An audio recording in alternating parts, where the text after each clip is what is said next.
and welcome to the Nigla Group presents the Tyson Talk Show Season 6, co-powered by Provera Herbal India, hospitality partner Hotel Pips, beauty partner New Look Unisex Salon, fashion partner Ricky Roman, media partners Arun Bhumi, Spark News, Arunachal West News and MPL News Live. आज हमारे साथ है एक very inspiring personality. वो एक teacher है और साथ साथ उन्होंने स्टेट टीचर्स अवार्ड 2023 रिसीव किया है, साथ ही साथ state silver medalist 2024 and she is also the recipient of national teachers award 2024. Welcome, ma'am. How are you? We have Jyoti Panka with us. Thank you so much, everyone. First of all, ma'am, thank you so much for this beautiful gift. Thank you so much, ma'am. आपको बहुत suit कर रहा है. In fact, I also would like to convey my heartiest thanks to the Tyson Talk Show कि आप लोगों ने मुझे यहाँ बुलाया और मुझे इतना मान सम्मान दिया और मेरे बातों को आज जनता तक पहुँचाने का मौका दिया. So thank you so much. Thank you so much for coming, ma'am. So, ma'am, हमारे जो viewers हैं उनको आपके बारे में और भी थोड़ा आप क्या बताएंगे कि आप बैकग्राउंड आप कहाँ से हो, आपका background, your early life education. Okay, so सभी को पुनः नमस्कार. मेरी ओर से ढेर सारा प्यार आप लोगों को. मेरा नाम ज्योति पानका है. मेरे पिताजी का नाम श्री गामचंद पानका है और माताजी का नाम श्रीमती न्योन्या पानका. मेरा जन्म 11 जनवरी 1989 को तिरप जिले के छोटे से गांव वाचेथोंग में हुआ था. मैंने अपनी प्राइमरी स्कूलिंग वहीं से किया है. क्लास 1 से लेकर क्लास 3 तक मैंने वाचेथोंग प्राइमरी स्कूल में ही अपनी पढ़ाई की है. उसके बाद क्लास 4 से लेकर क्लास 12 तक मैं government high secondary school Devmali में मैंने अपनी पढ़ाई की. फिर ग्रेजुएशन मैंने वंगचा राजकुमार गवर्नमेंट कॉलेज से किया है. उसके बाद अपनी मास्टर्स की डिग्री मैंने राजीव गांधी यूनिवर्सिटी से की है और अपनी बीएड की पढ़ाई मैंने hills college of teachers education Naharlagun से की. उसके बाद मैं 2013 सितंबर 13 2013 को बतौर टीजीटी के रूप में मेरा पहला posting government high secondary school Khalaktang west Kameng district में हुआ. उसके बाद मेरा second posting government high secondary school Khonsa में हुआ. उसके बाद 2019 में एपीसीएस एग्ज़ाम्स दिया, उसको क्लियर किया और आज के डेट में बतौर पीजीटी पॉलिटिकल साइंस के रूप में मैं PMC government high secondary school में काम कर रही हूँ. Madam, amazing resume ma'am. I am very impressed. Okay, thank you so much. Ma'am, तो टीचिंग प्रोफेशन ही क्यों, आपने टीचिंग प्रोफेशन ही क्यों चुना? What motivated you? एक्चुअली मेरा जो परिवार है वो टीचिंग से ही रिलेटेड है. मेरे पिताश्री श्री गामचंद पानका स्टेट टीचर अवार्डी रह चुके हैं. वो भी फ़िलहाल रिटायर कर गए हैं. तो वो हमेशा से मेरे सोर्स ऑफ इंस्पिरेशन रहे हैं. मैंने बचपन से ही उन्हें बहुत ईमानदारी और शिद्दत के साथ अपने काम को करते हुए देखा है. बट बहुत लिमिटेड रिसोर्सेज होने के बावजूद भी बच्चों के लाइफ को उन्हें मोल्ड करते हुए, उन्हें संवारते हुए मैंने देखा है. तो हमेशा से पिताजी मेरे बहुत इंस्पायरिंग रहे हैं. और आपको जान के खुशी होगी कि मेरे परिवार में मेरे पिताजी, मेरी बड़ी दीदी और मैं खुद, हम तीनों इसी टीचिंग प्रोफेशन से जुड़े हुए हैं. Wow, amazing. आई मीन पूरा फैमिली ही टीचिंग प्रोफेशन में है. जी. और मैम, तो आपने ये साल you receive the national teachers award, the prestigious national teachers award 2024. तो क्या आप हमारे व्यूवर्स को उसका एक्सपीरियंस थोड़ा शेयर करेंगे? Okay, I am deeply honoured and privileged to receive this prestigious national teachers award. ये अपने आप में बहुत बड़ी उपलब्धि है और एक तरीके से एक ड्रीम्स कम ट्रू, बहुत हसीन सपना था जो हमें मुकाम तक पहुंचने का मौका मिला है. तो राष्ट्रपति महोदय से प्रेस्टिजियस नेशनल टीचर्स अवार्ड मिलना अपने आप में एक बहुत बड़ी गौरव की बात होती है. तो मैं बहुत खुश हूँ इसके लिए. और इसका जो श्रेय है मैं अपने माता पिता, फैमिली मेम्बर्स और अपने गुरुजनों को देना चाहती हूँ, क्योंकि ये उनके आशीर्वाद, प्यार और मार्गदर्शन का ही नतीजा है कि मैं आज इस मुकाम तक पहुँची हूँ. और साथ ही साथ मेरे जितने भी जो प्यारे बच्चे हैं और मेरे साथ में जितने भी शिक्षकगण थे, इनफैक्ट शुरू से लेकर अब तक के जर्नी में मेरे जितने भी कलीग्स रहे हैं, मैं सबका भी तहे दिल से शुक्रिया अदा करना चाहती हूँ, क्योंकि ये उनके कंस्टेंट सपोर्ट और प्यार और सम्मान का ही नतीजा है. क्योंकि मैं हमेशा ये बोलती हूँ कि ताली एक हाथ से कभी नहीं बजती है. तो उन लोगों का साथ रहने की वजह से इस मुकाम तक मैं पहुँची हूँ. तो मैं बहुत खुश हूँ और इसका श्रेय मैं आप सभी को आज देना चाहती हूँ. Heartiest congratulations, Thank ma'am. you so Heartiest much, ma'am. congratulations from all the people, the family of Tyson Talk Show. We are all very proud of you. Thank you so much, ma'am. Ma'am, I think हमारे viewers को ये जान के बहुत ही surprising factor भी है ये कि यू होस्टेड रेडियो शो। जी। सो वो कैसे हुआ? एक्चुअली बचपन से ही मुझे अच्छा लगता है प्रोग्राम्स में आना, ये शो वगैरह करना। एक बात मैं यहाँ ऐड करना चाहूँगी, इस जिस तरीके से आज हम दोनों यहाँ बैठ रहे, ये भी एक तरीके से एक सपना था बचपन से। मतलब जब शो वगैरह देखते थे तो नॉर्मली शोज़ में यू नो इस तरीके का, तो मैं आईने के सामने खड़े होके मतलब हमेशा ये करती थी। तो एक दिल में जिज्ञासा थी कि जब भी मौका मिलेगा तो मैं शोज़ वगैरह अगर करने मिलेगा definitely I will do that. तो जब यहाँ यूनिवर्सिटी में जब यहाँ ज्वाइन किया था तो पता चला कि ऑल इंडिया रेडियो ईटानगर में न्यूज़ रीडर की ज़रूरत है। तो एक्चुअली मैं वहाँ एज अ न्यूज़ रीडर मैंने वहाँ काम किया था, अपना नोक्टे डायलेक्ट को मैंने किया था। और उसके साथ साथ कुछ समय फिर दूरदर्शन ईटानगर के लिए कुछ एक्ट निकला था, उसमें होस्ट की ज़रूरत थी, तो वहाँ मैंने ट्राई किया। तो फॉर्चुनेटली आई सिलेक्टेड दे। तो मैंने कुछ शोज़ को वहाँ होस्ट भी किया था और दूरदर्शन में कुछ स्किट वगैरह भी हमने प्ले किया था। ओह वाओ, जी। आप तो बिल्कुल मल्टी टैलेंटेड। आप लोगों का प्यार है मैम। मैम और अभी तो हमें पता लग गया जी। कि आप होस्टिंग में भी बहुत अच्छे हो, साथ साथ you're an amazing टीचर। जी। तो और कुछ surprising very interesting hobbies that we are missing out? Show सिर्फ टेलीविज़न आपका रेडियो और यहाँ ही नहीं, जो स्कूल्स के जितने फंक्शंस होते हैं आपका, फिर अपने जहाँ जहाँ मौका मिलता है, आपका लोकल फेस्टिवल हो गया, फिर आपका जैसे नेशनल लेवल जो सेलिब्रेशंस होते हैं, जब इंडिपेंडेंस डे हो गया, 26 जनवरी हो गया, इवन लाइक जब वीआईपी विजिट होता है, चीफ मिनिस्टर जब आते हैं, गवर्नर जब आते हैं, तो उनको भी होस्ट करने का मौका मिलता है। और इंटरेस्टिंग, आपने अगर हॉबीज़ के बारे में जानना चाह तो मैं थोड़ा डांस भी कर लेती हूँ, गाना भी गा लेती हूँ, लेकिन आई लव लिसनिंग सॉन्ग। तो सचमुच में भी multi talented, singing, dancing, acting, hosting, and a teacher. I think everyone, your whole family must be really, really proud of you. Yes, yes. I mean, we all are really proud of you too. Thank you for that, ma'am. Ma'am और थोड़ा सा interesting fact जी। हमें पता चला है आपके बारे में। जी। आपका एक YouTube चैनल भी है। जी, जी, जी। स्कूल चले हम। जी। तो ये YouTube चैनल आपने कैसे स्टार्ट किया? एक्चुअली यूट्यूब चैनल स्टार्ट करने का जो मेन मकसद था वो कोविड-19 से शुरू हुआ है। कोविड-19 पैंडमिक के समय में बच्चों को एजुकेशन देना टीचर्स के लिए बहुत बड़ा चैलेंजिंग टास्क था, क्योंकि उस समय बिल्कुल फिज़िकली हम मिल नहीं पाते थे, क्लासेस नहीं हो पाता था। तो उसमें मैं बहुत कोशिश किया, जूम क्लासेस वगैरह भी लेती थी, लेकिन जूम क्लासेस क्या है, जहाँ मैं अभी फ़िलहाल लोंगडिंग ज़िले जहाँ काम करती हूँ वहाँ नेटवर्क का बहुत इशू है। तो बच्चे जूम क्लासेस में आते हैं लेकिन बीच में इंटरप्ट हो जाते हैं और कई बार तो वो ज्वाइंट भी नहीं कर पाते हैं। तो मैं सेटिस्फाई नहीं थी। फिर मैंने व्हाट्सएप के माध्यम से कुछ वीडियो बना के भेजा, तो उसमें भी ज़्यादा MB हम सेंड नहीं कर सकते थे। तो समझ में नहीं आ रहा था कि बच्चों तक मैं एजुकेशन को कैसे इम्पार्ट करूं। तो बाद में मेरे यंगर ब्रदर और यंगर सिस्टर ने मुझसे कहा कि आपको दीदी जब इतना पढ़ाने मन है तो आप क्यों यूट्यूब चैनल नहीं खोल लेते।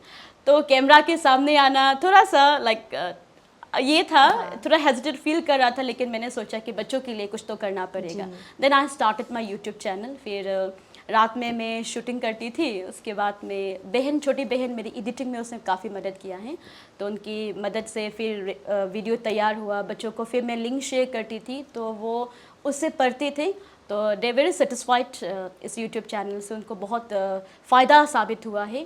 फिर उसके बाद मैं व्हाट्सएप वगैरह से उनको PDF नोट्स शेयर करती थी, क्वेश्चंस वगैरह उनके साथ शेयर करती थी। तो फाइनली मतलब बहुत अच्छा साबित हुआ है। सोशल मीडिया का बहुत अच्छा यूज़ हुआ है। जी जी जी, बहुत अच्छा यूज़ हुआ है सही मायने में। और I mean like it's so inspiring, आपने जैसे बताया, इट्स सो इंस्पायरिंग कि you are so much dedicated towards your work. आपके जो प्रोफेशन है उसको उसके तरफ डेडिकेशन देके I think everyone is very very inspired. So I think सबकी तरफ से, इवन द स्टूडेंट्स, सबकी तरफ से I am thanking you so much ma'am. Thank you so much ma'am. Ma'am और आपने बहुत सारा स्कूल प्रोजेक्ट्स का इनिशिएटिव भी लिया है, जिसमें से एक है एक कदम सुंदरता की ओर और एक चले गाँव की ओर। तो क्या आप हमारे व्यूवर्स को इसके कॉन्सेप्ट के बारे में थोड़ा सा बताएंगे? जी, एक कदम सुंदरता की ओर एक पहल है मैडम। इसमें मैं जितने भी हमारे जो आउटगोइंग स्टूडेंट्स हैं उन्हें मोटिवेट करती हूँ कि वो स्कूल से पास आउट होने से पहले अपने स्कूल को ज़रूर कुछ ना कुछ दे के जाएँ। तो बेसिकली इसमें स्कूल की ब्यूटिफिकेशन के ऊपर काम किया जाता है। तो इसका सबसे बेस्ट एग्जांपल 2020 और 21 के जो बैच के जो बच्चे हैं उन लोगों ने स्कूल के रिटर्निंग वॉल पे आई लव GSS लॉन्गडिंग लिखा था। वो पूरा कम्प्लीटली वो ब्रिक से बना हुआ था। तो मेहनत तो काफ़ी लगा, लेकिन बच्चों की मेहनत रंग लाया है और फाइनली वो सेंटर ऑफ अट्रैक्शन बन गया है। बहुत सारे लोगों को पसंद आया और शाम के समय वो और खूबसूरत लगता था। तो बहुत सारे लोग आके उन्होंने सेल्फी खींचना शुरू किया है। तो ये अपने आप में एक पहल था। उसके बाद में ये जो मतलब ब्यूटिफिकेशन का जो सिलसिला है वो और चलते गया। फिर उसके बाद जो नेक्स्ट बेच थे उन लोगों ने भी कुछ ना कुछ अपने स्कूल के लिए करके गया है। दूसरा जो प्रोजेक्ट है चले गाँव की ओर, ये बहुत पहले से था। तो इसमें मैं बच्चों को मोटिवेट करती हूँ कि उनका जो समर वेकेशन जो है वो वेस्टेज नहीं जाना है। जिस जगह में भी वो रहते हैं वहाँ जाके उनकी तरफ से जितना हो सके वे वहाँ के जो ड्रॉप आउट स्टूडेंट्स होते हैं, जो विलेज के जो बच्चे होते हैं, उनको अपनी ओर से कुछ पढ़ाए या फिर कुछ भी उनसे हो सकता है ऐसा वो काम करें। तो इसके अंतर्गत बहुत सारे बच्चों ने इस पहल को भी कामयाब बनाया है एंड स्टिल ये कंटिन्यू है मैडम। आई थिंक मैम बहुत सारा लोग होगा who are viewing this and they want to be part of your school project. जी। तो उनके तरफ से I just want to ask you कि हम आपका साथ कैसे दे सकते हैं?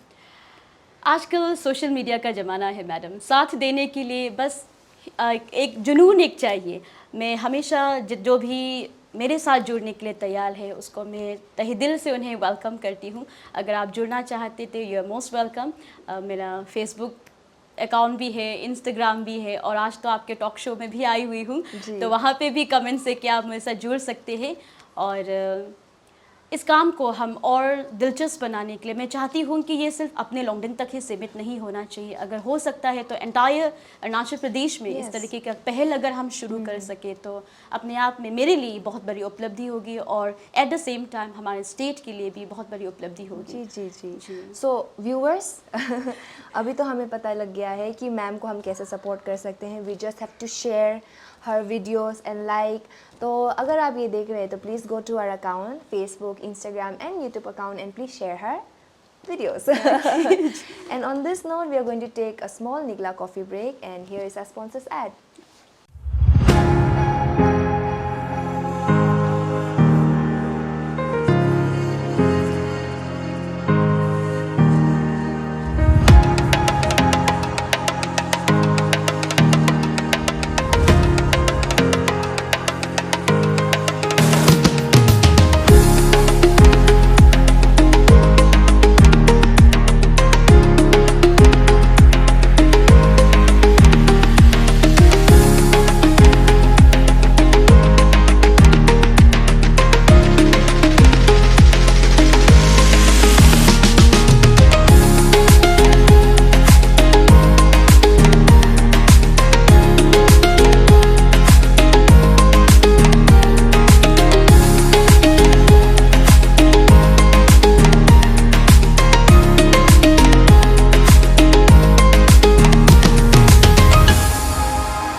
Welcome back again to the Tyson Talk Show Season 6.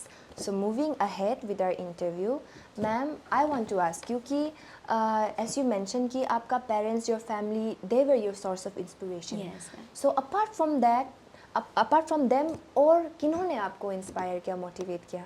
Okay, thank you so much for this question.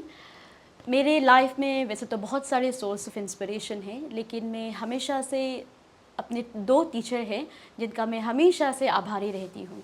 एक है मेरे स्कूल के teacher Shri UK Mishra sir ji. उन्होंने मेरे लाइफ में मार्गदर्शक के रूप में काम किया है। जब मैं आपको थोड़ा सा कहानी बताना चाहती हूँ। मैं छोटा से मैं स्कूल में मतलब मेरा बस्ती में ही पली बड़ी हूँ, तो इंग्लिश तो बहुत दूर की बात, मुझे ढंग से हिंदी भी बोलना नहीं आता था। तो जब मैं डेमाली हायर सेकेंडरी स्कूल में आई तो एक इंसिडेंट हुआ था। उसमें एक्चुअली क्लास 6 की घटना है ये। तो असेंबली हो रहा था तो उसमें एक लड़की जो है वो बेहोश हो गई है। तो मुझे लगा कि शायद उनके दोस्त उनको हेल्प करेंगे, लेकिन शायद उस समय सब डर गए थे क्योंकि सब छोटे छोटे थे तो शायद डर गए थे होंगे। तो मैं थोड़ा दूर में खड़ी थी, तो मुझे लगा कि कुछ तो हो रहा है वहाँ, कोई हेल्प नहीं कर रहा। तो मैं भाग कर वहाँ गई, भाग के देखा कि एक लड़की वहाँ बेहोश पड़ी हुई है। तो लड़की काफ़ी हट्टी खट्टी स्ट्रॉन्ग थी, तो मैं उसे उठा तो नहीं पाई क्योंकि मैं दुबली पतली सी थी उस वक्त भी, तो मैं उसे उठा तो नहीं पाई। लेकिन मैं स्टाफ रूम गई, वहाँ दौड़ के गई तो अपने टीचर्स को बताया कि वहाँ एक लड़की बेहोश हो गई है। तो वो लोग तुरंत आया, आने के बाद उसको उठा के कॉमन रूम ले गया, उसका हाथ पैर मालिश कर दिया गया और उनके परिवार वालों को खबर दे के उन्हें हॉस्पिटल लेकर चला गया। तो वो घटना उतना तक ही था मेरे लिए। फिर उसके बाद में एक हफ्ते के बाद लड़की जब रिकवर करके वापस आई तो एक्चुअली सर ने उसे पूछा है कि आप जानते हो आज आप किस वजह से आप ज़िंदा हैं, आपको आज अगर आप जीवित हैं तो किसकी वजह से जीवित हैं। तो उसने कहा कि आप ज्योति की वजह से आप ज़िंदा हैं। तो ये सुन के मेरे क्लास के जितने भी दोस्त थे सब ने ताली बजाया, तो मुझे बहुत खुशी हुई कि मेरे लिए किसी ने ताली बजाया। फिर उसके बाद उस सर ने मुझे पूछा कि ज्योति आप जानते हैं कि आपके नाम का मतलब क्या है। तो मैंने कहा हाँ उजाला, दिया, ऐसा कुछ। फिर उसने कहा कि हाँ आपने बिल्कुल सही कहा, ज्योति का मतलब होता है प्रकाश। तो उसने मुझे कहा कि आप जैसा आप है, जैसा आपका नाम है, आप हमेशा वैसे ही रहना। आप खुद भी प्रकाश में रहो और साथ ही साथ आपके आसपास जितने भी हैं, जहाँ जहाँ आप जाते हैं वहाँ अपना प्रकाश फैलाए रखना। तो ये जो क्लास 6 का जो इंसिडेंट है वो आज तक मेरे दिल में है और मैं हमेशा ये कोशिश करती हूँ, इवन अभी अपने टीचिंग प्रोफेशन में भी ये कोशिश करती हूँ कि जहाँ जहाँ मैं जाऊँ वहाँ अपने बच्चों को मैं मार्गदर्शन दूँ, उनका लाइफ को मैं सही दिशा उनको दिखाऊँ। मैं कोशिश करती हूँ कि जैसा मेरा नाम है मैं उसी तरीके से लोगों को मतलब प्रकाश देती रहूँ। Such heartwarming story. मेरा तो goosebumps थोड़ा सा है. I'm not even lying. सच में. I mean this kind of stories ना, that's what we want. कि बहुत सारे लोग हमें हमारे डेजिग्नेशन से जानते हैं, अचीवमेंट से जानते हैं, पर इनसाइड स्टोरी, बचपन का मेमोरीज, जी जी, I'm still having little bit of goosebumps. जी thank you so much for that ma'am. और एक सर है मेरा डॉक्टर A.K. मिश्रा सर, वो मेरे कॉलेज के लेक्चरर थे। फ़िलहाल अभी वो यहाँ ईटानगर में NSS के स्टेट लाइसेंस ऑफिसर हैं। तो वो भी हमेशा से मेरे मार्गदर्शक रहे हैं। मैं जब भी मुझे प्रॉब्लम्स होता है मैं तुरंत उन्हें कॉल करती हूँ और मतलब ब्लाइंडली मैं उन पे ट्रस्ट कर सकती हूँ। हमेशा वो मुझे सही रास्ता दिखाता है। तो मेरे पिताजी के अलावा, फैमिली के अलावा मेरे 2 मिश्रा सर मेरे दिल के बहुत करीब है। एक है श्री U.K. मिश्रा सर जी और दूसरा डॉक्टर A.K. मिश्रा सर जी। I think both of your teachers बहुत ही ज़्यादा हैप्पी होंगे वो आपको यहाँ देखकर। And you also received, as we said earlier, you receive the national teachers award. I think उन्हें सबसे ज़्यादा खुशी होगी। जी जी, सबसे ज़्यादा उन्हें खुशी हाँ, होगी और आपके एक बात, पेरेंट्स के अलावा। जी जी, और जो मैं आपको बताना चाहती हूँ, हमारा जो सिल्वर मेडल था उसमें हिंदी में एक्चुअली नाम डिजिग्नेशन वगैरह लिखा ना, तो उसके लिए मैंने A.K. Mishra sir, doctor A.K. Mishra sir को फ़ोन करके पूछा कि सर प्लीज़ हेल्प कीजिए कि नाम को कैसे लिखूँ, मैं अपना डिजिग्नेशन को कैसे लिखूँ। तो उसने तुरंत मतलब लिख के मुझे भेजा, तो वही सिल्वर मेडल प्रिंट होके आया है। तो इन तीनों का जो मार्गदर्शक के रूप में मेरे ज़िंदगी में बहुत ही महत्वपूर्ण उन लोगों का योगदान रहा है। तो इसके लिए सभी लोगों को फिर से पुनः thank you so much sir. Thank you so much. So ma'am, as we were talking about your National Teachers Award 2024, हमने देखा कि नेशनल टीचर्स अवार्ड जो भी जीतते हैं उन्हें दूसरे स्टेट में बहुत बहुत डिफरेंट काइंड ऑफ प्रोविजंस मिलते हैं या फिर बेनिफिट्स मिलते हैं। क्या हमारे स्टेट में ऐसा कुछ प्रोविजन या बेनिफिट है, और अगर है तो कैसा है? कहा जाता है कि ज़्यादा एक्सपेक्टेशंस नहीं रखना चाहिए, लेकिन कुछ कुछ मामलों में एक्सपेक्टेशंस ज़रूरी होता है। जैसे कि अभी आपने कहा कि नेशनल टीचर्स अवार्ड को बहुत सारे स्टेट्स में उन्हें बहुत ज़्यादा बेनिफिट्स दिया जाता है। तो एक्चुअली जब शुरू में जब अनाउंसमेंट किया गया था तो मुझसे पहले भी कुछ टीचर्स हैं जिन्हें नेशनल टीचर्स अवार्ड मिल चुका है। मैंने उनसे पूछा था कि हमारे स्टेट्स में कुछ प्रोविजंस है क्या, तो उनका जवाब थोड़ा डिसअपॉइंटिंग था। मुझे थोड़ा सा दुख हुआ इस बात से कि हमारे स्टेट्स में उन्हें इतना रिकॉग्निशन नहीं दिया जाता है जितना बाकी राज्यों में दिया जाता है। आप देखें तो छत्तीसगढ़ हो गया, मध्य प्रदेश हो गया, फिर हरियाणा हो गया, और इवन हमारे नॉर्थ ईस्टर्न स्टेट्स में आपका मिज़ोरम हो गया, नागालैंड हो गया, उन सारी राज्यों में उनके जो स्टेट गवर्नमेंट है उन्हें जो स्टेट अवार्डी होता है उन्हें 1 इंक्रीमेंट और 1 ईयर सर्विस एक्सटेंशन देते हैं, और जो नेशनल टीचर्स अवार्डी होता है उन्हें 2 इंक्रीमेंट और 2 ईयर सर्विस एक्सटेंशन दिया जाता है।